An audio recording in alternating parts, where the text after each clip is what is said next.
Et on se retrouve pour une nouvelle interview, cette fois-ci avec Mme Descamps, qui est la marraine de l'événement. Mme Descamps, qui est directrice territoriale Pas-de-Calais pour le groupe La Poste. Mme Descamps, bonjour. Mme Descamps, est-ce que vous pouvez nous rappeler votre parcours d'enseignement et professionnel du coup, au sein du groupe La Poste, s'il vous plaît? Oui, alors mon parcours professionnel, il est assez simple. J'ai fait un BTS assistant de gestion des PME-PMI. Je ne sais pas s'il existe encore ce BTS. Et puis je suis rentrée au sein du groupe La Poste dans le cadre d'un dispositif emploi jeune. Et puis petit à petit, j'ai fait mon parcours globalement dans les équipes commerciales pour être commerciale, manager, formatrice. J'ai été responsable du développement des nouveaux services et je suis désormais déléguée territoriale pour le groupe La Poste sur le département du Pas-de-Calais. D'accord. Est-ce que vous pouvez nous expliquer comment La Poste s'engage dans l'ère du zéro carbone actuellement? Oui, alors le groupe La Poste a un statut d'entreprise à mission depuis le mois de juin 2021. Ça nous engage au-delà de ce que la législation demande aux entreprises. Nous avons un très fort engagement sur la responsabilité sociétale et environnementale. Donc aujourd'hui, on est beaucoup sur le plan environnemental. La Poste, donc ce qu'il faut savoir, c'est que les facteurs font 3,5 fois le tour du monde chaque jour. Donc on avait une empreinte carbone qui était très impactante pour l'environnement. Et face à ce constat, ce qui a été décidé, c'était qu'il fallait qu'on verdisse notre flotte de véhicules, non pas de la couleur verte, puisque nos véhicules sont jaunes, mais qu'on les verdisse sur le carburant qu'on utilise. Donc on flèche nos investissements sur des véhicules verts. 50% de nos investissements sont investis sur une flotte de véhicules à assistance électrique ou de véhicules électriques. Donc ça, c'est un engagement qui est très fort pour le groupe. En 12 ans à peu près, on a réduit 35% nos émissions de CO2. D'ici 2040, on envisage d'arriver à moins 50% pour in fine arriver à l'empreinte zéro carbone. Donc c'est un engagement étape par étape, mais voilà, on est dans la bonne directive, on est au-delà des objectifs qu'on s'était fixés. Donc voilà, donc ça c'est sur la partie flotte, l'impact sur nos émissions de CO2 avec la flotte, la logistique de nos véhicules. Mais on est également investi sur notre logistique, nos bâtiments, puisque on a des bâtiments avec des machines de tri. Et on a signé un partenariat avec EDF.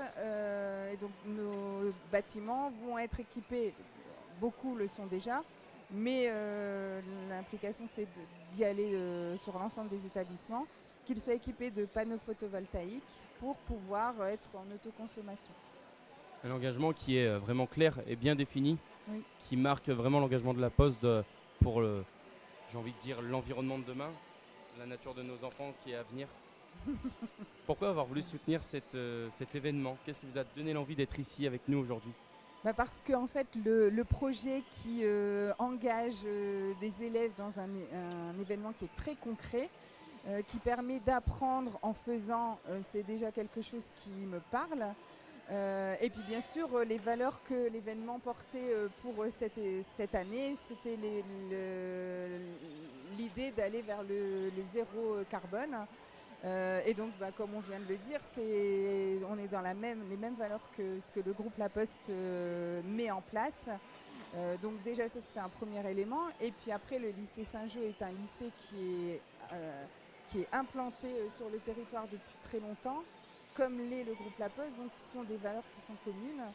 Et ça semblait évident sur cette partie-là de pouvoir participer à cet événement. Donc on peut dire que vous avez ressenti aujourd'hui la même énergie qu'insuffle le groupe La Poste dans le développement, dans l'ère zéro carbone. Vous l'avez ressenti ici, vous avez ressenti cette énergie? Très clairement, à La Poste, quand on prend des décisions, on implique les équipes qui vont mettre en place ces décisions, et c'est ce que vous faites ici aussi. Donc c'est clairement, on est exactement dans la même dynamique. J'ai vu que vous avez également une voiture à votre effigie. Oui. C'est un honneur pour vous de voir votre voiture du coup courir 24 heures. Oui. Est-ce qu'en 24 heures, elle va faire également 3 fois le tour du monde?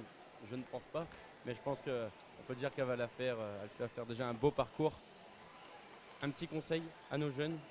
Oui, alors le conseil qu'on peut dire, c'est éclatez-vous.